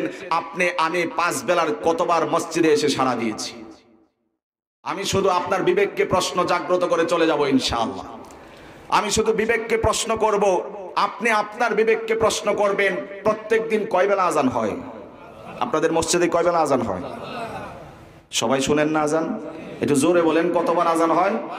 5 বেলা আজানের মধ্যে হাইয়া আলাস সালাহ কতবার বলা হয়? 5 বার, 10 বার, যেহেতু 2 বার করে হাইয়া আলাস সালাহর অর্থ কয়জন জানি? এর অর্থ হচ্ছে নামাজে আসো, নামাজে আসো। মুয়াজ্জিন 2 বার আপনাকে ডান দিকে তাকিয়ে বললেন, ওই নামাজে আসো, ওই নামাজে আসো। এটা মুয়াজ্জিনের জবান দিয়ে যিনি বলিয়েছেন তিনি কে? আওয়াজ করে বলতে হবে, তিনি কে? আল্লাহ নামাজের জন্য একজন ব্যক্তির মাধ্যমে ইনভাইট করছেন। আল্লাহ বলছেন, নামাজে আয়, নামাজে আস, নামাজে আস। প্রত্যেকদিন 5 বেলা নামাজের আজানের মধ্যে 10 বার করে ডাকা হলো। আবার ইকামত শুরু হয়েছে। নামাজ যখন শুরু হবে তখনও আল্লাহর কত দয়া, আল্লাহর কত মায়া, আল্লাহর কত রহম, আল্লাহর কত করুণা বান্দার প্রতি। তখনও আল্লাহ মনোনিবেশ করে বলেন, ও আমার বান্দা, হাইয়া আলাস সালাহ, নামাজ শুরু হয়ে গেল, চলে আয়। হাইয়া আলাস সালাহ, নামাজ জামাত শুরু হয়ে গেল, চলে আয়। আল্লাহু আকবার। তাহলে প্রত্যেক দিন যদি 5 বেলা আজান হয়, আজানের মধ্যে যদি প্রত্যেক আজানের মধ্যে 2 বার করে যদি হাইয়া আলাস সালাহ তথা নামাজের জন্য ডাকা হয়, 5 বেলা আজানের মধ্যে কতবার ডাকা হলো? 10 বার। আবার ইকামত হলো, 10 বার ডাকা হলো। প্রত্যেক দিন কতবার ডাকা হলো? এবার যদি 1 বছর পর্যন্ত আমাকে আপনাকে আজান দিয়ে ডাকা হয়, কতবার ডাকা হবে? কতবার? 7000 300 বার ডাকা হচ্ছে বৎসরে, 365 দিনে আপনাকে আমাকে মসজিদ থেকে উচ্চ কণ্ঠে হাইয়া আলাস সালাহ, হাইয়া আলাস সালাহ বলে ডাকা হলো। আপনার হায়াত যদি হয় 75, 70, যখন থেকে নামাজ শুরু হয়েছে, যদি 60 বৎসরেরও ক্যালকুলেশন করি, 60 বৎসরে আল্লাহ রাব্বুল আলামিন আপনাকে 4,38,000 বার নামাজের জন্য মসজিদে ডেকেছিলেন। আপনি, আমি, আমরা আল্লাহর কুদরতি পায়ে এসে কয়দিন কয় বেলা সিজদা করেছি? নিজের বিবেককে প্রশ্ন করুন। আসুন নিজের বিবেককে প্রশ্ন করি, কতবার আল্লাহর ডাকে সাড়া দিয়েছি? বাবা যদি ডাকার, সন্তান যদি বাবার কথা না শোনার কারণে সন্তান অবাধ্য হিসাবে স্বীকৃতি পেতে পারে, মহান সত্তা, মহান আলিশান সত্তা রব্বুল আলামিন প্রত্যেকদিন আপনাকে আমাকে 20 বার করে ডাকেন, বৎসর সারা বৎসর ডাকেন। 60 বৎসর যতদিন হায়াত পেয়েছি ততদিনে আল্লাহ আমাকে আপনাকে মসজিদে আসার জন্য ডেকেছেন, একদিনও সাড়া দেয় নাই। সুতরাং যে ব্যক্তি এতদিন আল্লাহ ডাকার পরেও সাড়া দেয় নাই, আল্লাহর বিবেচনায় ওই ব্যক্তির মতো নাফরমান, অভদ্র, অসভ্য দুনিয়াতে আরেকজন হতে পারে না। এই কথাটা একটু আওয়াজ আসতে হলো, তার কারণ কি? বাস্তবতা তো তাই। আল্লাহ ডাকছেন, বাবা যাকে আল্লাহ সৃষ্টি করেছেন, দুনিয়াতে পাঠিয়েছেন, তার ডাক না শুনলে, তার কথা না শুনলে যদি সন্তান অবাধ্য হয়, সে রব, মহান স্রষ্টা, আলিশান সত্তা, তিনি আমাকে ডাকছেন। স্পষ্ট সরাসরি তার সাথে গুস্তাখি করছি, সরাসরি তার সাথে বেয়াদবি করছি, অথচ তিনি আপনাকে আমাকে একটু আরাম আয়েশে থাকার জন্য কত মনোরম ব্যবস্থা করেছেন, কয়দিন চিন্তা করেছি। এই যে নির্জন রজনী, রাত ঘনিয়ে আসছে, হচ্ছে রাত, নীরব রাত আল্লাহ তৈরি করলেন। দিনের বেলায় কত কোলাহল থাকে, গাড়ি ঘোড়ার আওয়াজ থাকে, কিচিরমিচির আওয়াজ হয়, পাখি রাজির আওয়াজ হয়, মানুষের কিচিরমিচির হয়, কাইজা ঝগড়া হয়, হাবিজাবি কত আওয়াজ হয়। রাতের বেলায় সেই মহান রব আপনি আমি ঘুমাবো, আরামের একটি পরিবেশ তৈরি করেছেন। সেই দিনের শুভ্রতা, দিনের সাদা আলোকে তিনি লুকিয়ে রাত তৈরি করেছেন, ঘুমের পরিবেশ তৈরি করেছেন, রাতকে কালো করেছেন, অন্ধকারে আচ্ছাদিত করেছেন। কেন? বান্দা তুমি একটু আরামে ঘুমাবা, এই জন্য তোমাকে আমি সুন্দর একটি ঘুমের পরিবেশ তৈরি করে সুন্দর একটি রাত উপহার দিয়েছি, তোমার যাতে কষ্ট না হয়। গাড়ি ঘোড়া রাতের বেলা বন্ধ করে দিয়েছি, এখন গাড়ি ঘোড়ার হুইসেলের আওয়াজ শোনা যায় না, গাড়ি ঘোড়ার কিচির মিচির শোনা যায় না। দিনের বেলা বাড়িতে বাড়িতে ঝগড়া বিবাদের আওয়াজ শুনছো, তোমার রাতের বেলা ঘুমাতে হবে। রাতের বেলায় আমি আল্লাহ ঝগড়া বিবাদকে চালু রাখি নাই, তুমি একটু আরামে ঘুমাবা। লা তাখুযুহু সিনাতুন ওয়ালা নাওম, সারা রাত সদা সর্বদা আমি আল্লাহ জেগে থাকি। তোমার যখন পেশাব করতে মনে চায়, আমি আল্লাহ যদি ঘুমিয়ে যাই, তোমাকে কে ডেকে দিবে? সেই যে বিমানবন্দরে যাবা, রাত্রে 3টার সময় ফ্লাইট, তোমাকে ঘুম থেকে উঠে সেখানে যেতে হবে। লা তাখুযুহু সিনাতুন ওয়ালা নাওম, আমি আল্লাহ ঘুমাই না এক সেকেন্ডের জন্য, তন্দ্রা আচ্ছাদিত হই না, একটু ঝিমনিও আমি আল্লাহ দেই না। যদি আমি আল্লাহ ঝিমিয়ে যাই, যদি আমি আল্লাহ ঘুমিয়ে যাই, কে তোমাকে বিমানবন্দরে যাওয়ার জন্য, বিদেশ যাওয়ার জন্য রাত্রে ঘুম থেকে জাগ্রত করবে? সেই রবকে চিনুন, সেই রবকে নতুন করে জানুন। যুবক আমার সমবয়সী যারা আছো, কিশোর তরুণ তোমরা আছো যারা, নিজের জীবনকে পরিশুদ্ধ করো, জীবন বদলাও, পথ বদলাও, গন্তব্য নির্ধারণ করো। যেতে হবে যে কোনো সময়। মুরব্বীদের আগে যুবকদের মৃত্যুর হারের সংখ্যা এখন বেড়েছে, কথা বলতে হবে, ঠিক কিনা? সকালবেলা সাজুগুজু করে বের হয়েছো, মাস্তি করতে করতে বের হয়েছো, এনজয় করেছো, আনন্দ উল্লাস করেছো, ফুর্তি করেছো। যেই বন্ধুদের সাথে করেছিলে, তোমার একজন বন্ধু রোড অ্যাক্সিডেন্টে মারা গিয়েছে। সেই রোড অ্যাক্সিডেন্ট তোমার বিবেককে প্রশ্ন করার দরকার ছিল। আমি ও একসাথে ছিলাম, ও মৃত্যুবরণ করেছে, আমিও তো তার মতোই একজন আল্লাহর সৃষ্টি, রক্তে মাংসে গড়া মানুষ, আমারও তো যে কোনো সময় ডাক চলে আসবে। মসজিদে হাইয়া আলাস সালার আজান হবে, মসজিদে হাইয়া আলাল ফালার ধ্বনি প্রতিধ্বনিত হবে, ক্যালেন্ডারের পাতা পরিবর্তন হবে, সালের পর সাল পরিবর্তন হবে, ক্যালেন্ডারের সিনারি পরিবর্তন হবে, ক্যালেন্ডারের ছবি পরিবর্তন হবে, ক্যালেন্ডারের প্রচ্ছদ পরিবর্তন হবে। আজান আসবে যাবে, তুমি আমি আজান ছাওয়ার পরে আমরা মসজিদে যাওয়ার সুযোগটুকু আর থাকবে না। সবেই চলতে থাকবে আপন গতিতে, আপন রীতিতে, আপন নীতিতে। কিন্তু তুমি আমি মসজিদে এলান হয়ে যাবে, অমুক বাড়ির অমুক সাহেব দুনিয়াতে আর নাই। এই পর্যন্ত যারা বসে আছে, জীবনে বহু জানাজার নামাজে শরীক হয়েছি, কথা বলেন। বহু জানাজার নামাজে শরীক হয়েছি, সেই জানাজার থেকে আমরা কয়দিন সবক নিয়েছি। আজকে যিনি মারহুম হয়েছেন, যার ব্যাপারে আজকে মসজিদের ইমামকে বলে আসছি মাইকিং করে দেন, অমুক সাহেব নাই, একদিন তো আমার ব্যাপারেও বলা হবে তুমিও দুনিয়াতে নাই। যার জানাজার নামাজ সমাপ্ত করে এসছি, একদিন তো আমাকেও বলা হবে, সামনে এনে দাঁড় করিয়ে এই মানুষ আমাকে জানাজার নামাজ পড়বে। আজকে যার লাশ কাঁধে নিয়ে আমি কবরের দেশের যাত্রী হয়ে কবরের দিকে গিয়েছি, একদিন তো মানুষ আমার লাশটাকে কাঁধে নিয়ে সেই কবরের দিকে যাবে। যেই বন্ধুকে, যেই স্বজনকে, যেই আত্মীয়কে, যেই বাবাকে, যেই মাকে, যেই দাদাকে, নানাকে, নানিকে কবরে রেখে এসেছি মাটি চাপা দিয়ে। আমার তো সবক নেওয়ার দরকার ছিল, সময় আসছে আমারও এমন, সেদিন আর বেশি দূরে নয়, মানুষ আমাকে কবরে রেখে পারিয়ে পারিয়ে পদদলিত করে মাটি দিয়ে বাড়িতে ফিরে যাবে। এই সবকগুলো কয়দিন নিয়েছি জানাজার থেকে। লাশ দাফন করেছি, লাশের পর লাশ, দাদা নাই, নানা নাই, অনেকের নানি নাই, অনেকের অনেক আত্মীয় স্বজন নাই, চলে গেছে, সবক দিয়ে গেছে। হাত্তা জুরতুমুল মাকাবির, তোমারও সময় ফুরিয়ে আসছে, তোমারও সময় ঘনিয়ে আসছে, সময় আসন্ন, অত্যাসন্ন, সময় খুব কাছে। ইকতারাবা লিন-নাসি হিসাবুহুম ওয়া হুম ফি গাফলাতিন মুরিদুন। বান্দা, গাফিলতির জীবন যাপন করছো, উদাসীন চিত্তে জীবন যাপন করছো, মনে রেখো তোমার হিসাব নিকাশের সময় ঘনিয়ে আসছে, কবরে যাওয়ার সময় ঘনিয়ে আসছে। সবক দিয়ে যায় জানাজা, সবক দিয়ে যায় দাদা, সবক দিয়ে যায় মরহুমা নানি, সবক দিয়ে যায় মরহুম নানা, সবক দিয়ে যায় মরহুম আত্মীয় স্বজন। কিন্তু নিজের জীবনের কি পরিবর্তন এসেছে নিজেকে প্রশ্ন করুন, নিজেকে প্রশ্ন করুন, নিজের জীবনের কি পরিবর্তন এসেছে, নিজের জীবনের কতটুকু পরিবর্তন এসেছে। মানুষ লাশ হয়ে গেলে আর কোনো দাম থাকে না। দাম থাকে নাকি? দাম থাকে নাকি বলেন? লাশ হয়ে গেছে আর দাম নাই, মূল্য নাই। একটু সময় অপেক্ষা করতে চায় না, রোদের তাপ সহ্য করতে পারে না। ইমাম সাহেব তাড়াতাড়ি মোনাজাত করে দেন, আমরা কাজ আছে, দাওয়াত আছে। বাস্তবতা আছে না নাই? কি দাম আছে আপনার?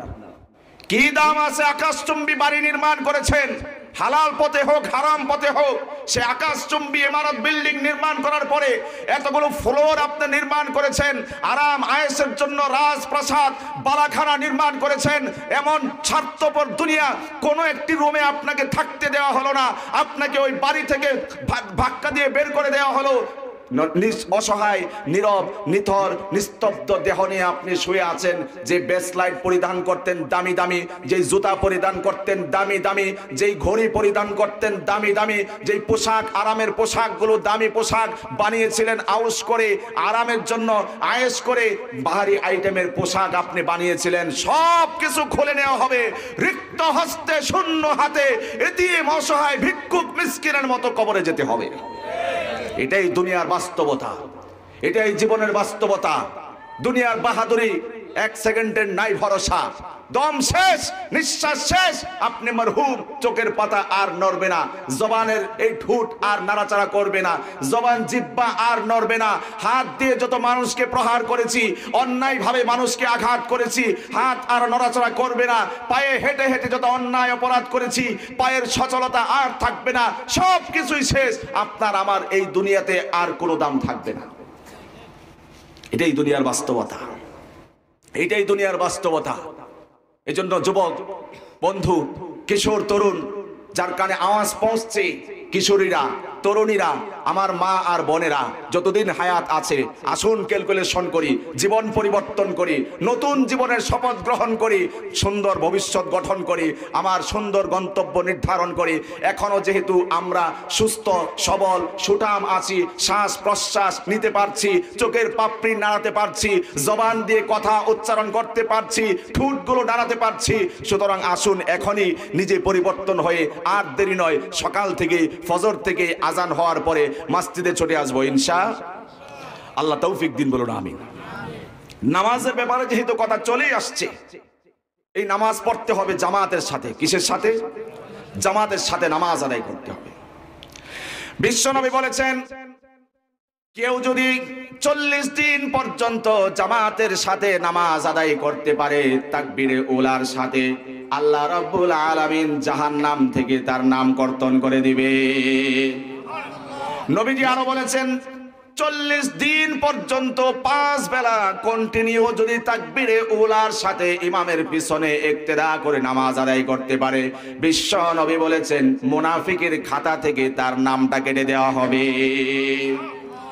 সেই রবের জন্য নামাজ পড়তে হবে জামাতবদ্ধ হয়ে। একা নামাজ আদায় করলে এক নামাজে কত নেকি? কথা বলেন, এক নামাজে কত নেকি? 1 নেকি। জামাতের সাথে নামাজ আদায় করলে আল্লাহ রাব্বুল আলামিন 27 থেকে শুরু করে যত মনে চায় আল্লাহ তাআলা নেকি দিয়ে ভরপুর করে দিবেন। সুবহানাল্লাহ। এজন্য জামাতের সাথে নামাজ আদায় করব।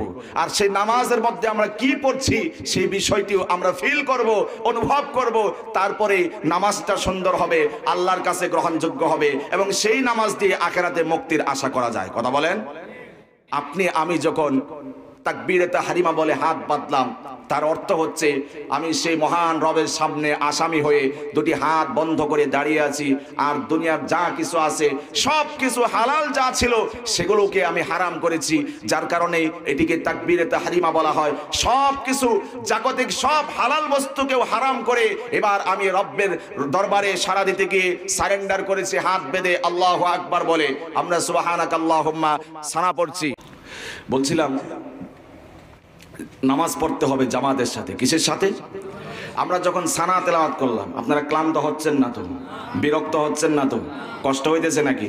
একটু জিকির হোক। লা ইলাহা ইল্লাল্লাহ, লা ইলাহা ইল্লাল্লাহ, লা ইলাহা ইল্লাল্লাহ, লা ইলাহা ইল্লাল্লাহ। বলছিলাম আমরা সানা পড়ার পরে আউযুবিল্লাহ বিসমিল্লাহ বলার পরে তারপরে কি বলি? আমরা কোন সূরা বলি? আলহামদুলিল্লাহ সূরা বলি। শরম লজ্জা ভেঙে সব বলবেন। সমস্যা আছে নাকি? ভুল হইলে তো আমরা বলেই দিব। কোনো সমস্যা আছে? ভুলটা যদি সংশোধন হয়ে যায় কোনো আপত্তি আছে নাকি? আলহামদুলিল্লাহ রাব্বিল আলামিন যখন পড়ছি তার অর্থ কি জানা আছে বা নাই? সমস্ত প্রশংসা সেই রবের জন্য যিনি সব জগতের মালিক। আল্লাহু আকবার। এই যে আল্লাহ রাব্বুল আলামিনের কাছে আমি ধরা দিই, আমি যে প্রশংসা করলাম আল্লাহ রাব্বুল আলামিনের, আল্লাহ রাব্বুল আলামিন আপনার আমার প্রশংসা করে ফেরেশতাদের কাছে বলে, এই ফেরেশতারা আমার বান্দা আমার প্রশংসা করতেছে। সুবহানাল্লাহ বলেন। আমার বান্দারা আমার প্রশংসা করছে। ও ফেরেশতারা, আমার বান্দারা আমার প্রশংসা করছে। আল্লাহু আকবার।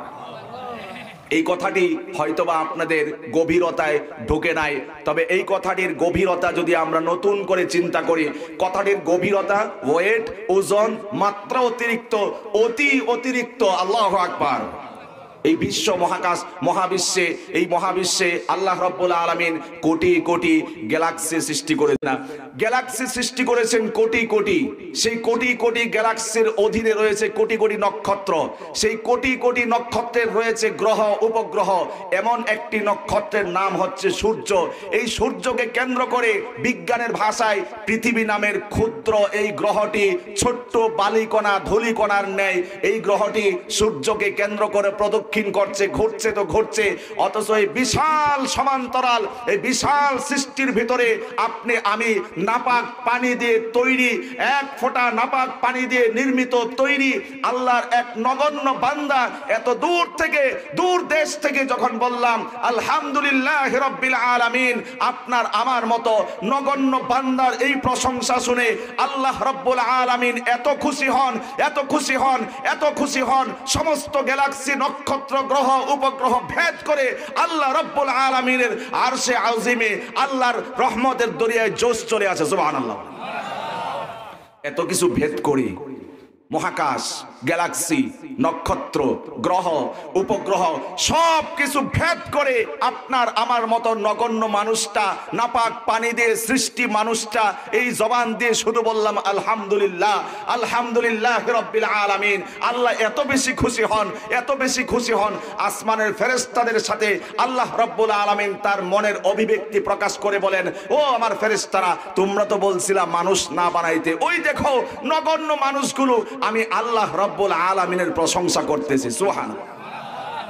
আর রহমানির রহিম, আল্লাহ বলে আসনা আলাইয়া আব্দি আমার বান্দা আমার আবারও প্রশংসা করছি, মালিকি ইয়াউমিদ্দিন, আল্লাহ আবারও বলে আমার আবারও প্রশংসা করছি। ইহদিনাস সিরাতাল মুস্তাকিম, যখন আমরা বলি আল্লাহর ভাষায় আল্লাহ বুঝাতে চান, ও বান্দা কি চাস তুই বলতো, ইয়্যাকা না'বুদু ওয়া ইয়্যাকা নাস্তাঈন, রব তোমারই গোলামি করি, রব তোমার কাছেই সাহায্য চাই। আল্লাহর প্রশ্ন কি চাস আমার কাছে?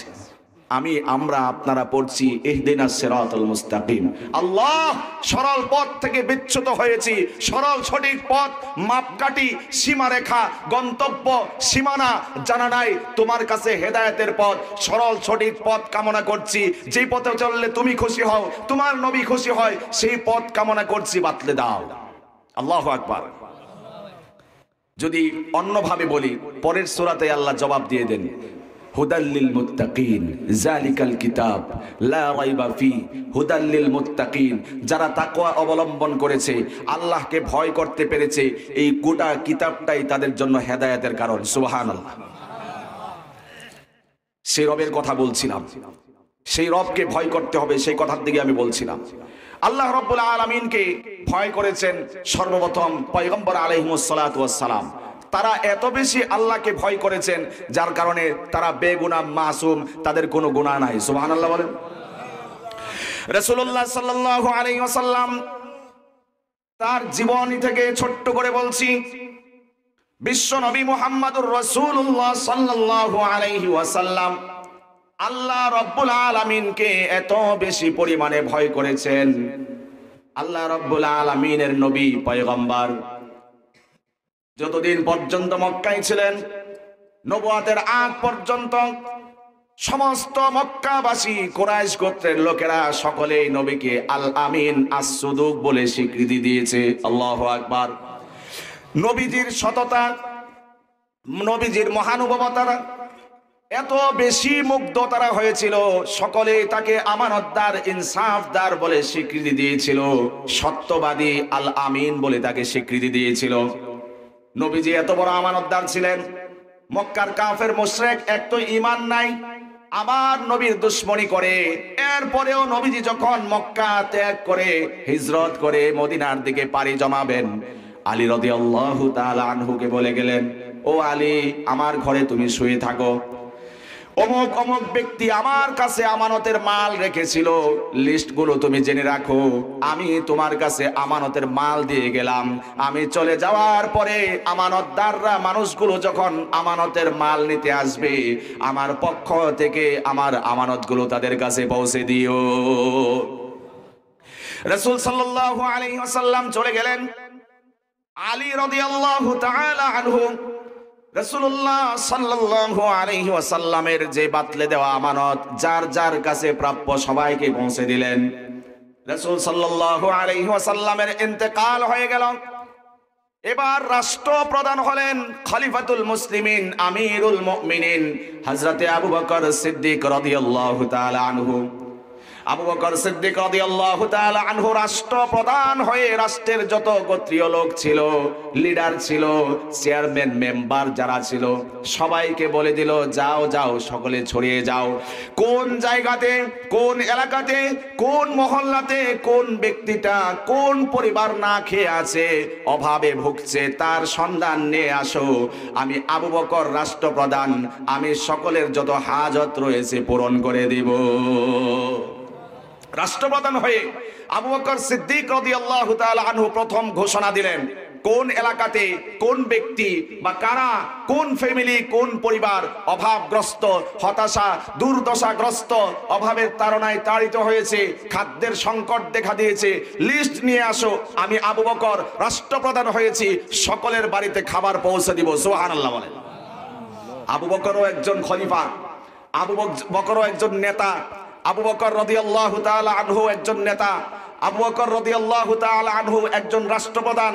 তার চিন্তাধারা হচ্ছে জনগণের কোন জায়গায় কষ্ট হচ্ছে, তার চিন্তাধারা হচ্ছে জনগণের কে না খেয়ে আছে, অভাবগ্রস্ত আছে, হতাশা দুর্দশাগ্রস্ত আছে, তার প্রয়োজন মিটিয়ে দেওয়া।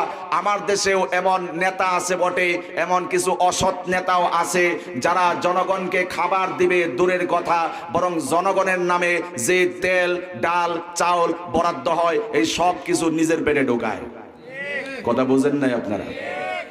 বাংলাদেশের মানুষ নির্বাচনের সময় যত টাকা খরচ করে, বাংলাদেশের মানুষ নির্বাচনের সময় মানুষের দাম এত কমে আসে, একটা মানুষের যে একটা গরু ছাগলের যেই দাম একটা মানুষের সেই দাম থাকে না। একটা গরু ছাগলের যেই দাম মানুষের সেই দাম থাকে না। কিছু পান, কিছু সুপারি, কিছু যদি আপনার জর্দা 500 টাকা ধরায়া দেয়, মানুষের কাছে বিক্রি হয়ে যায়। কথা বলেন? কোটি কোটি টাকা খরচ করে, লক্ষ লক্ষ টাকা খরচ করে জনগণকে হাতিয়ে নেওয়ার অর্থই হচ্ছে সামনে সময় আসতেছে, তোমার থেকে 500 টাকা আমি নিয়েছি, সময় আসবে তোমার থেকে 5 লক্ষ টাকা আমি আদায় করব। এটা হচ্ছে বাস্তবতা। আর খলিফাতুল মুসলিমিন আমিরুল মুমিনিন তিনি রাষ্ট্রপ্রধান হয়ে ঘোষণা দিলেন যে কোন ব্যক্তি অভাবগ্রস্ত আছে, না খেয়ে আছে, লিস্ট নিয়ে আসো, আমি খাবারের ব্যবস্থা করব। আল্লাহু আকবার। ঘোষণা পাওয়ার পরে এক একজন সাহাবী এক এক দিকে ছড়িয়ে ছিটিয়ে পড়লেন। হযরত ওমর রাদিয়াল্লাহু তাআলা আনহু যেতে যেতে মক্কার নিম্ন ভূমি এলাকাতে চলে গেলেন, পাহাড়ি এলাকাতে চলে গেলেন। সেখানে গিয়ে জানতে পারলেন, লোকমুখে শুনতে পেলেন, একজন বুড়ো মহিলা, বৃদ্ধ মহিলা খাবার খেতে পারে না, ঘর ঝাড়ু দিতে পারে না, ঘরে পানি আনতে পারে না, তার ঘরে আর কোনো লোক নাই। ওমর রাদিয়াল্লাহু তাআলা আনহু সন্ধান পাওয়ার পরে লোকদেরকে জিজ্ঞাসা করলেন, বুড়িমার বাড়ি কোথায় বলো, বিস্তারিত ঠিকানা বলে দাও। লোকেরা বুড়িমায়ের বাড়ি দেখিয়ে দিল। এবার বুড়িমায়ের বাড়ির সামনে গিয়ে খলিফাতুল মুসলিমিন ওমর রাদিয়াল্লাহু তাআলা আনহু হাজির হয়ে গেলেন। আল্লাহু আকবার। দরজায় নক করলেন, সালাম বিনিময় করলেন। ভিতর থেকে আওয়াজ আসলো ক্ষীণ কণ্ঠে, কে বাবা তুমি, কে এসেছো? ওমর রাদিয়াল্লাহু তাআলা আনহু জবাব দিলেন, মা, বুড়িমা, লোক মুখে শুনতে পেয়েছি আপনার ঘরে নাকি ঝাড়ু দেওয়ার মতো লোক নাই, ঘরে পানি এনে দেওয়ার মতো নাকি লোক নাই। রাষ্ট্রপ্রধান আমাকে পাঠিয়েছে কার কোন সমস্যা জটিলতা রয়েছে লিস্ট নেওয়ার জন্য। বুড়িমা জবাব দিল, বাবা ওমর, তুমি যা শুনেছো মানুষের মুখে বাস্তবেই শুনেছো, যথার্থই শুনেছো। আমি বয়স্ক হয়ে যাওয়ার কারণে ঘরটুকু আর ঝাড়ু দিতে পারি না, ঘরে পানি আনার মতো শক্তি আমার নাই। রাষ্ট্রপ্রধান আবু বকর সিদ্দিক রাদিয়াল্লাহু তাআলা আনহুকে গিয়ে বলবা, আমার ঘর ঝাড়ু দেওয়ার জন্য একজন চাকরের প্রয়োজন হবে, ঘরে পানি এনে দেওয়ার জন্য একজন লোকের দরকার আছে আমার। ওমর রাদিয়াল্লাহু তাআলা আনহু রিপোর্ট নিয়ে চলে গেলেন খলিফাতুল মুসলিমিন আবু বকর সিদ্দিক রাদিয়াল্লাহু তাআলা আনহুর দরবারে। খলিফাতুল মুসলিমিন আমিরুল মুমিনিন, আমি মক্কার নিম্ন ভূমি এলাকাতে গিয়েছিলাম, রিপোর্ট নিয়ে এসেছি একজন বুড়িমা ঘর ঝাড়ু দিতে পারে না, বয়স্ক জনিত কারণে ঘরে পানি আনতে পারে না, ঘরে দ্বিতীয় আর কোনো লোক নাই, তার জন্য একজন খাদেম প্রয়োজন হবে। আবু বকর সিদ্দিক রাদিয়াল্লাহু তাআলা আনহু এই কথা শোনার পরে ইসলামের দ্বিতীয় খলিফা যিনি হবেন হযরতে ওমর রাদিয়াল্লাহু তাআলা আনহু, তিনি আবু বকর সিদ্দিক রাদিয়াল্লাহু তাআলা আনহুর কাছে দরখাস্ত করলেন, আমিরুল মুমিনিন, ওই যে বুড়িমার রিপোর্ট আমি নিয়ে এসেছি, ওই বুড়িমায়ের ঘর ঝাড়ু দেওয়ার জন্য আমাকে বুড়িমায়ের চাকর বানিয়ে দিন, বুড়িমায়ের ঘর ঝাড়ু দেওয়ার জন্য, বুড়িমায়ের পানি এনে দেওয়ার জন্য আমাকে তার চাকর বানিয়ে দিন। জোরে বলেন সুবহানাল্লাহ। আবু বকর সিদ্দিক রাদিয়াল্লাহু তাআলা আনহু বললেন, ওমর, ঠিক আছে, তুমি যেহেতু কামনা বাসনা করছো, ওই বুড়ি মায়ের সেবা যত্ন করার জন্য যেহেতু দায়িত্ব নিতে চাচ্ছ, আমি আবু বকর তোমাকে অনুমতি দিয়ে দিলাম, যাও আগামী কাল থেকে বুড়ি মায়ের ঘর ঝাড়ু দিয়ে আসবা, আবার বুড়ি মাকে পানি দিয়ে আসবা। ওমর রাদিয়াল্লাহু তাআলা আনহু রাতের বেলা ঘুমোতে পারেন না, তাহাজ্জুদের সময় ঘনিয়ে আসলো। তাহাজ্জুদের সময় যখন চলে আসলো, ওমর রাদিয়াল্লাহু তাআলা আনহু বুড়ি মায়ের দরজার সামনে গিয়ে হাজির হয়ে গেলেন। সুবহানাল্লাহ বলেন। দরজায় নক করলেন, কে গো তুমি? সালাম বিনিময় হলো, মা, গতকালকে এসেছিলাম, রাষ্ট্রপ্রধান আপনার ঘরে পানি এনে দেওয়ার জন্য এবং ঘর ঝাড়ু দেওয়ার জন্য আমি ওমরকে আপনার খাদেম বানিয়ে দিয়েছে। ওমর রাদিয়াল্লাহু তাআলা আনহুর বক্তব্য শোনার পরে বুড়ি মা জবাব দিল, বাবা ওমর, তোমার আসতে বড় দেরি হয়ে গিয়েছে, তুমি আসার আগে আল্লাহর কোন বান্দা যেন আমার ঘর ক্লিন করে পরিষ্কার করে এবং ঘরের ভিতরে পর্যাপ্ত পানি এনে দিয়ে মুহূর্তের মধ্যেই চলে গিয়েছে। ওমর রাদিয়াল্লাহু তাআলা আনহু ব্যথিত হলেন, দায়িত্ব দেওয়া হলো আমাকে। রাষ্ট্রপ্রধান খলিফাতুল মুসলিমিন আবু বকর সিদ্দিক রাদিয়াল্লাহু তাআলা আনহু আমাকে দায়িত্ব দিলেন আপনার ঘরের কাজ করে দেওয়ার জন্য, ঘরে পানি এনে দেওয়ার জন্য আমাকে আপনার চাকর হিসেবে নিযুক্ত করা হলো। আমার আগেই কে এই কাজ করে দিয়ে গেল? আমি তো তাহাজ্জুদ পড়ে আসলাম মাত্র। ওমর রাদিয়াল্লাহু তাআলা আনহুকে উদ্দেশ্য করে বুড়িমা জবাব দিল, বাবা ওমর, আমার খেদমত সেবা যদি তোমাকে করতেই হয় এত দেরি করে আসলে চলবে না, আমার সেবা যদি করতে হয় আরো আগে আসতে হবে। এই কথা শোনার পরে ওমর রাদিয়াল্লাহু তাআলা আনহু অশ্রুসিক্ত হয়ে রিটার্ন করলেন, ব্যাক করলেন, ফিরে গেলেন। ওমর রাদিয়াল্লাহু তাআলা আনহু পরবর্তী দিন চিন্তা করলেন তাহাজ্জুদের সময় গিয়েও যদি বুড়িমা তার কাছে গিয়ে শুনতে হয় কে যেন সেবা যত্ন করে চলে গিয়েছে, এত দেরি করে গেলে চলবে না। পরের দিন ওমর রাদিয়াল্লাহু তাআলা আনহু প্রথম দিন গিয়েছেন ফজরের নামাজ আদায় করে, যেহেতু দেরি হয়ে গিয়েছে পরের দিন গিয়েছেন তাহাজ্জুদের নামাজ আদায় করে, গিয়ে জানতে পারলেন আজও কে যেন তার ঘর পরিষ্কার করে চলে গিয়েছে। সুবহানাল্লাহ বলেন। ওমর রাদিয়াল্লাহু তাআলা আনহু প্রশ্ন করলেন, মা, কে আপনার ঘর ঝাড়ু দিয়ে যায়? কে আপনার ঘরে পানি এনে দিয়ে যায়? তার চেহারাটা কেমন, পোশাক আশাক কেমন, একটু বিবরণ দেন না আমাকে। বুড়িমা জবাব দিল, বাবা ওমর, কে আমার ঘর ঝাড়ু দিয়ে চলে যায়, কে আমার ঘরে পানি এনে দিয়ে যায় আমি দেখি না। আল্লাহর ওই বান্দা যতবার আসে ততবারে আমি বুড়ি মার সাথে পর্দা করে, জোরে বলেন সুবহানাল্লাহ। বলল, আরো সাজেস্ট করলো ওমর, যদি আমার ঘর পরিষ্কার করতে হয়, ঘরে যদি পানি এনে দিতেই হয়, এত পরে আসলে চলবে না, আরো আগে আগে আসতে হবে, তাহলে আমার সেবা করার সুযোগ পাবে। ওমর রাদিয়াল্লাহু তাআলা আনহু বিগত দিনের মতো আজও কান্না করতে করতে ফেরত গেলেন। চিন্তা করলেন আমার রব নাকি আমার উপর নারাজ হয়ে গিয়েছে, আমার আল্লাহ আমার উপরে নাখোশ হয়েছে কিনা, যার কারণে দায়িত্ব তো আমাকে দেওয়া হলো কিন্তু তার জিম্মাদারি আমি নেওয়ার পরেও কাজ করতে পারি না, সেবা করতে পারি না, ঘরে পানি এনে দিতে পারি না, আমার রব আমার উপর আবার নাখোশ হয়েছেন কিনা। ওমর রাদিয়াল্লাহু তাআলা আনহু এই চিন্তা চেতনা নিয়ে চলে গেলেন, পরের দিনের জন্য তৈরি হলেন। তাহাজ্জুদের সময় ফজরের পরে গেলে যদি দেরি হয়ে যায়, তাহাজ্জুদ পরে গেলেও যদি দেরি হয়ে যায়, আগামী কাল থেকে আর ফজরের পরে নয়, তাহাজ্জুদের সময় নয়, ইশার নামাজ আদায় করে ওমর রাদিয়াল্লাহু তাআলা আনহু বুড়ি মায়ের বাড়ির সামনে গিয়ে হাজির হয়ে গেলেন। ওমর চিন্তা করলেন কে বুড়ি মায়ের কাজ করে চলে যায়, ঘর ঝাড়ু দিয়ে চলে যায়, ঘরে পানি এনে দিয়ে চলে যায়, কে সেই সৌভাগ্য ব্যক্তি আমি দেখতে চাই, তার খোঁজ খবরটা আমি জানতে চাই, বড় পিপাসা। ফজরের পরে গেলেও আমি কাজ করতে পারি না, তাহাজ্জুদের সময় গেলেও কাজ করার সুযোগটুকু আমাকে দেওয়া হয় না, তাহলে কে এই কাজ করে যায় আমাকে দেখতেই হবে, অবশ্যই যাচাই করতে হবে। পরের দিন ঈশার সময় চলে গেল, বুড়ি মায়ের বাড়ির পিছন দিকে অবস্থান নিল এবং সারা রাত পর্যন্ত জেগে জেগে পাহারা দিল, কে বুড়ি মায়ের বাড়িতে এসে কাজ করে চলে যায়, দেখবে আজকে, ধরবে আজকে। রাত্রি যখন গভীর হয়ে আসলো, রাত যখন নিশি হয়ে আসলো, রাত যখন নিঝুম হয়ে আসলো, দেখতে পেলেন অপর প্রান্ত থেকে কে যেন চাদর মুড়ি দিয়ে বুড়ি মায়ের দিকে, বাড়ির দিকে অগ্রসর হচ্ছে। সুবহানাল্লাহ বলেন। জিজ্ঞেস করা হলো কে আপনি? বলা হলো আমি ওমর। একই প্রশ্ন রিপিট হলো, আপনি কে? অপর প্রান্ত থেকে বলা হলো আমি আবু বকর। হ্যাঁ আবু বকর, আপনি এত রাত্রে এখানে কেন এসেছেন বলুন?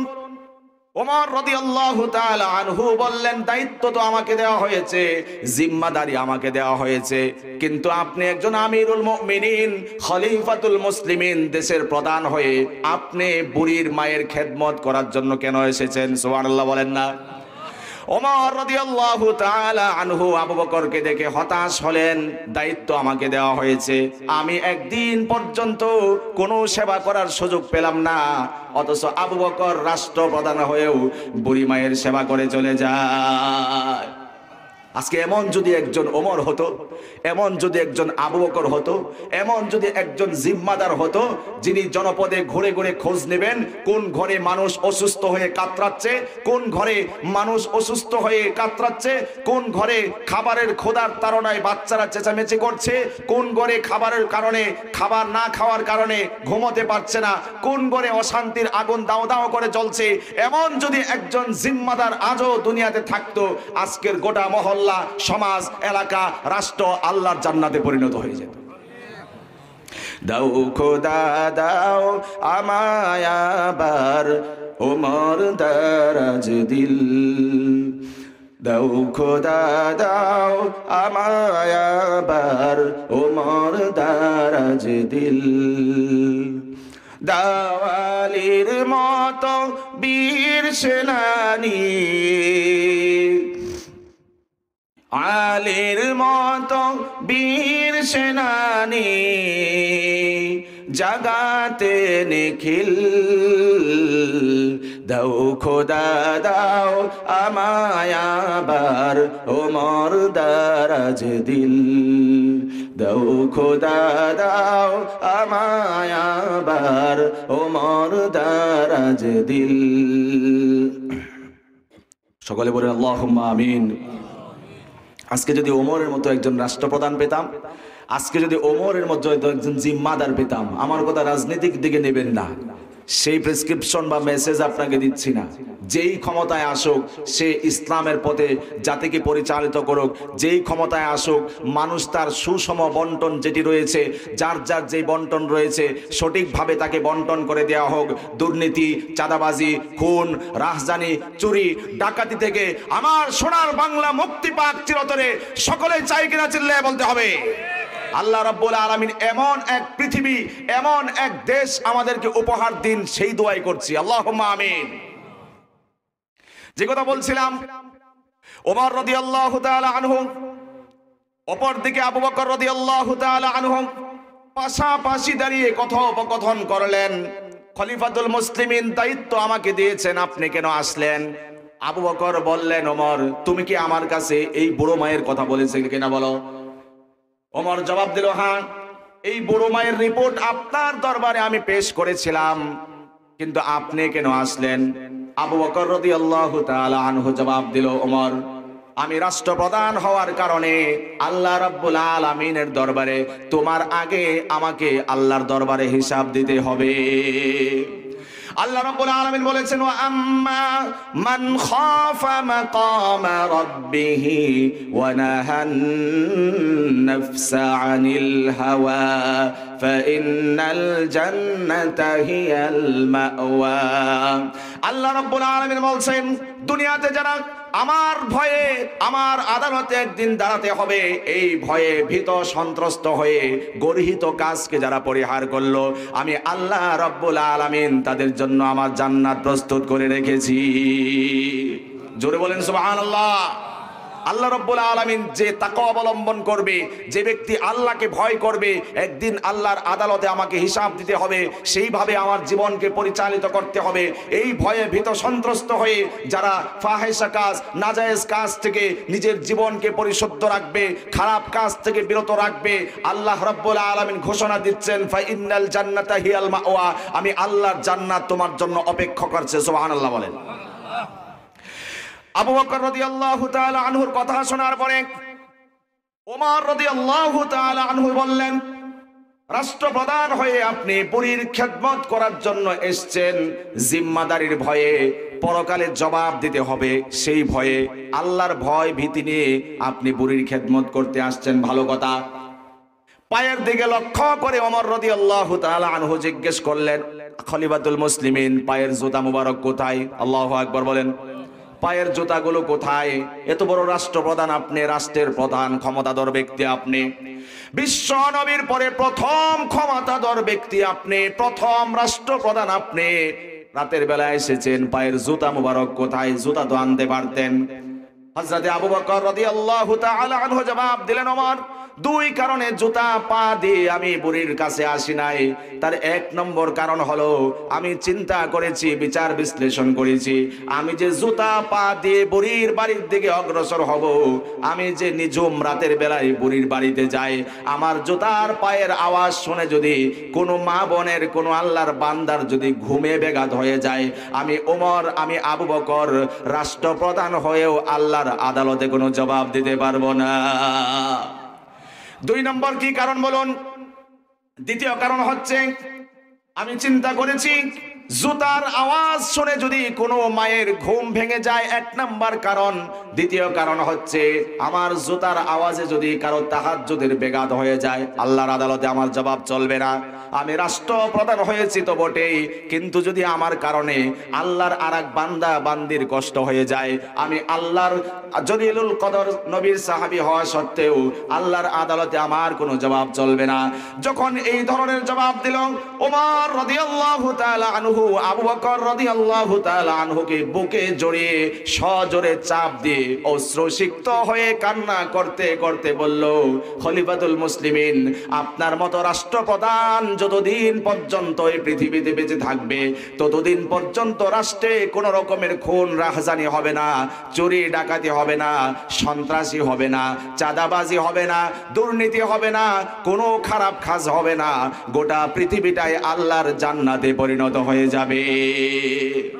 আজকে আমরাও এখান থেকে একই সুরে সুর মিলিয়ে বলতে চাই, আজকে যদি যুব সম্প্রদায়, তোমার ভেতরে, আমার ভিতরে, যারা উপস্থিত, যারা দূর থেকে শুনছি, সকলের ভিতরে অন্তর আত্মায় তাকওয়া নামের সেই হাতিয়ার যদি লালিত হতো, আল্লাহর ভয় ভীতি যদি এই হৃদয়ে সঞ্চারিত হতো, খোদার কসম করে বলছি, এই সমাজের গোটা বাংলাদেশের কোনো একটি ছেলে ইয়াবাগ্রস্ত হতো না, মাদকাসক্ত হতো না, খুন রাহজানির সাথে শরীক থাকতো না, সন্ত্রাসী হতো না। গোটা সমাজ, মহল্লা, এলাকা, গোটা দেশ, গোটা রাষ্ট্র আল্লাহর জান্নাতে পরিণত হয়ে যেতে। কথা বলতে হবে, ঠিক কিনা?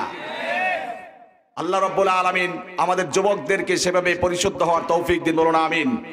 এত রাত করছি না, আমি পরিসমাপ্তির দিকে অগ্রসর হচ্ছি।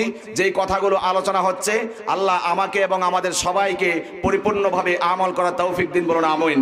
আজকের কথার যে আলোচ্য বিষয় ছিল, তাকওয়া অবলম্বন করতে হবে। তাকওয়ার মূল বার্তা হচ্ছে আল্লাহকে ভয় করতে হবে।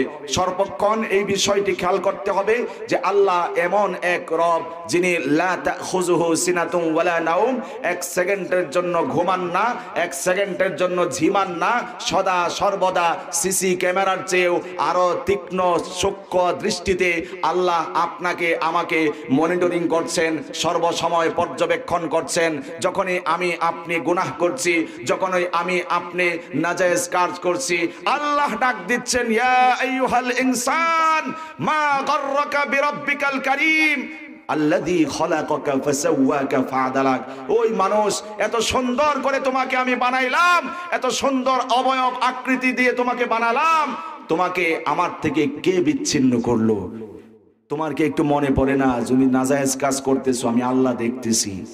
কাল্লা বাল তুকাজ্জিবুনা বিদ্দীন ওয়া ইন্না আলাইকুম লাহাফিজিন কিরামান কাতিবিন ইয়ালামুনা মা তাফআলুন।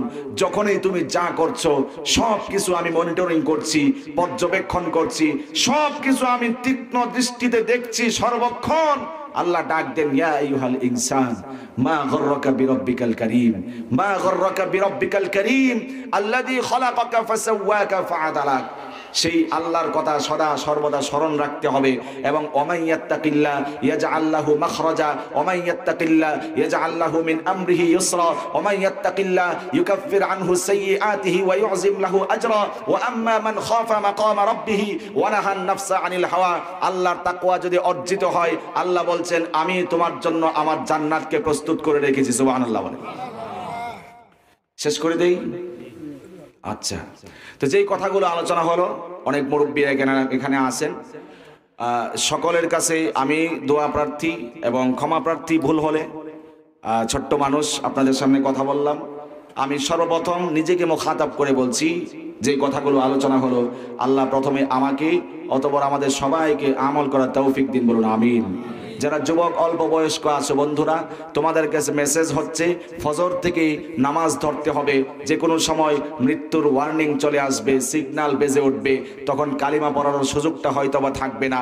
নামাজ হবে, আজান চলবে, রীতিতে নীতিতে গতিতে আপন গতিতে চলবে, কিন্তু তোমার আমার আল্লাহকে আর সিজদা দেওয়ার সুযোগ হবে না। আসো এর আগেই আমরা নিজের জীবনকে বদলাই, নিজেকে পরিশুদ্ধ করি। সামান্য একটা মোবাইলের ভিতরে ঢুকে 20,000 30,000-এর একটা মোবাইলে ঢুকে আমার আখেরাতকে বরবাদ না করি। আল্লাহ আমাকে আমাদের সবাইকে তৌফিক দিন, আল্লাহুম্মা আমিন। যে কথাগুলো হয়েছে বেয়াদবি হলে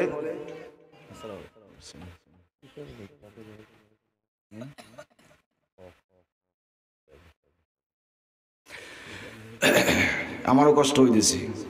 গতকালকেও প্রোগ্রাম ছিল সেখানেও আমার পরম সৌভাগ্য, আমি যেই হুজুরের কাছে ফরিদাবাদে মাদ্রাসায়, বিশাল বড় মাদ্রাসা, আপনারা অনেকে চিনে থাকবেন ঢাকায়, হাদিস পড়েছি যে হুজুরের কাছে, সেই হুজুর আর আমি একই সাথে বয়ান করেছি। আলহামদুলিল্লাহ, আমি বয়ান থেকে নেমেছি, হুজুর উঠেছেন। সুন্দর দৃশ্য এবং আমার জীবনের জন্য বড় একটি সফলতা।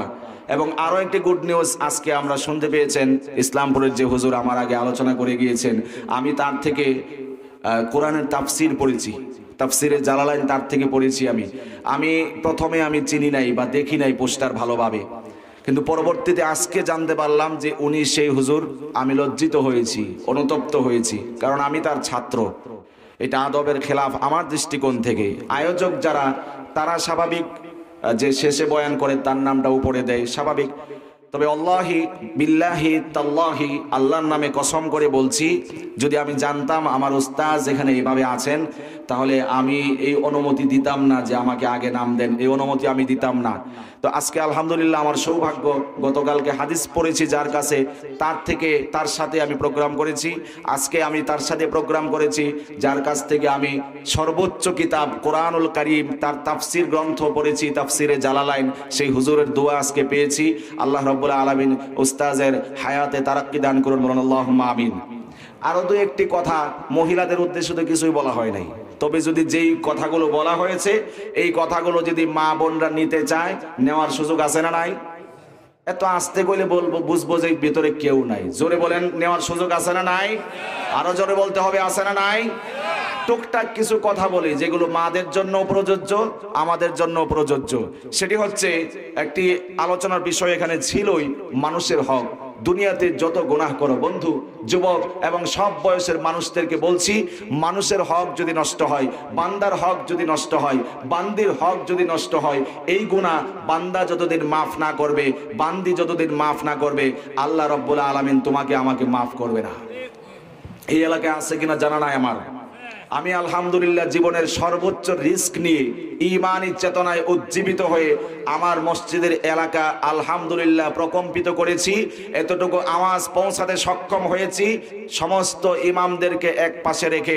আলহামদুলিল্লাহ আমি একাই সাহসী উচ্চারণ দিয়ে বলেছি, এই এলাকায় যদি গান বাজনা হয়, বিয়ে শাদিতে কনসার্ট হয়, নৃত্য হয়, নাচ গান হয়, কিছু যদি হয়, এমন কিছু নাজায়েজ কাজ হয় যেগুলো জনগণকে কষ্ট দেয়, অসুস্থ মানুষকে কষ্ট দেয়, ঘুমন্ত মানুষকে কষ্ট দেয়, শিশু বাচ্চাকে কষ্ট দেয়, তাহলে ওই বাড়িতে আমি দাওয়াত খেতে যাব না, ওই বাড়িতে বিবাহ পড়াতে যাব না, ওই বাড়ির কেউ মারা গেলে বাড়িওয়ালা ভাড়াটিয়া যেই মারা যাক আমি জানাজা পড়াতে যাব না।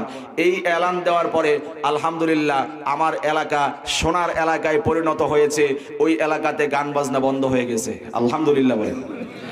এখানেও যদি কেউ কেউকে কষ্ট দেই, একজন আরেকজনকে হক নষ্ট করি, মানুষের বিভিন্নভাবে মানুষকে হক নষ্ট করি, মানুষকে আহত করি, মানুষকে কষ্ট দেই, আরেকজনের সম্পদ মেরে খায়, আরেকজনের জমি দখল করে খায়, আরেকজনের জায়গা অন্যায়ভাবে দখল করে ভোগ করি। বন্ধু মনে রাখতে হবে, তুমি আমি থাকবো না অন্যায়ভাবে মানুষকে কষ্ট দিয়ে আত্মসাৎ করে যেই জমিনটুকু আমি দখল করলাম, আল্লাহর দরবারে এটা মালা বানিয়ে আল্লাহর দরবারে ওঠানো হবে।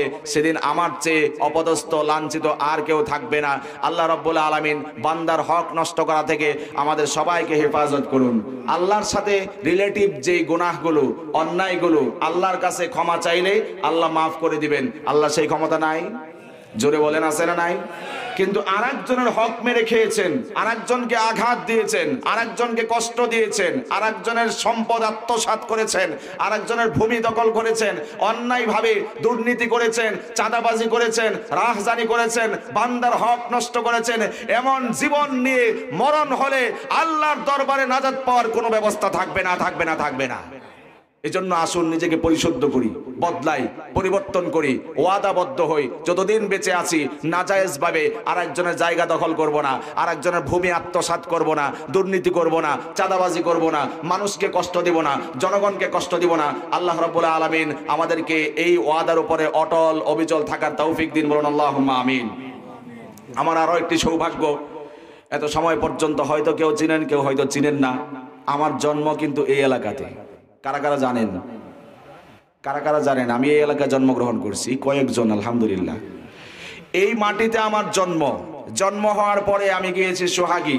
সর্বোচ্চ মনে হয় আমার আব্বা পাশে বসা, অনেকে চিনবেন আপনারা।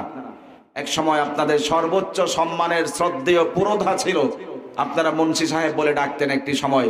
আমরা ছোট্টবেলায় দেখেছি তার সম্মান, মানুষের জনগণের ভালোবাসা তার প্রতি কতটুকু শ্রদ্ধা ভালোবাসা ছিল দেখেছি, এখনো আলহামদুলিল্লাহ দেখি। সেই এখানে আমার জন্ম, ওখানে ছিলাম কিছুদিন, তারপরে গিয়েছি দাদার বাড়িতে। সেখান থেকে যে ঢাকার পথে যাত্রা করেছিলাম ছোট্টবেলায় আলিফ বা তা থেকে এখন পর্যন্ত সেই ঢাকার বাড়িতে আলহামদুলিল্লাহ আছি। যতদিন থাকবো আল্লাহ রাব্বুল আলামিন ইনসাফের সাথে কোরআন সুন্নাহর খেদমত করার তৌফিক দিন, আল্লাহুম্মা আমিন। আর একটু যদি পরিচয় দেই, পরিচয় দেওয়ার মতো কিছু না, বরং আমি যাদের সন্তান, আমি যাদের ভাগনা, আমি যাদের আত্মীয় স্বজন, তাদেরকে বড় করে তুলে ধরা, এটাই আমার পরিচয়। এখানে আমার মামারা আছেন, এখানে সালাম মামা বসা, ওখানে রফিক মামা বসা, আমি তার আপন ভাগিনা, ওদিকে মুখলেস মামা তো আছে, আপনাদের সবার পরিচিত মুখ, আলহামদুলিল্লাহ। এবং শামসুদ্দিন সাহেব মরহুম, যিনি মারা গিয়েছেন, আমি তার নাতি। আল্লাহ রাব্বুল আলামিন তার কবরটাকে জান্নাতের বাগিচায় পরিণত করুন, আল্লাহুম্মা আমিন। যেই কথাগুলো আলোচনা হয়েছে যদি ভুল হয়, কষ্ট লেগে থাকে, আল্লাহর হস্তে ক্ষমা করে দিবেন, যেহেতু আমি আপনাদেরই লোক। আল্লাহ রাব্বুল আলামিন আমাকে, আমাদের সবাইকে আজকে যেভাবে এখানে সমবেত হয়েছি জান্নাতুল ফিরদাউসে একসাথে এভাবে থাকার তৌফিক দিন, আল্লাহুম্মা আমিন।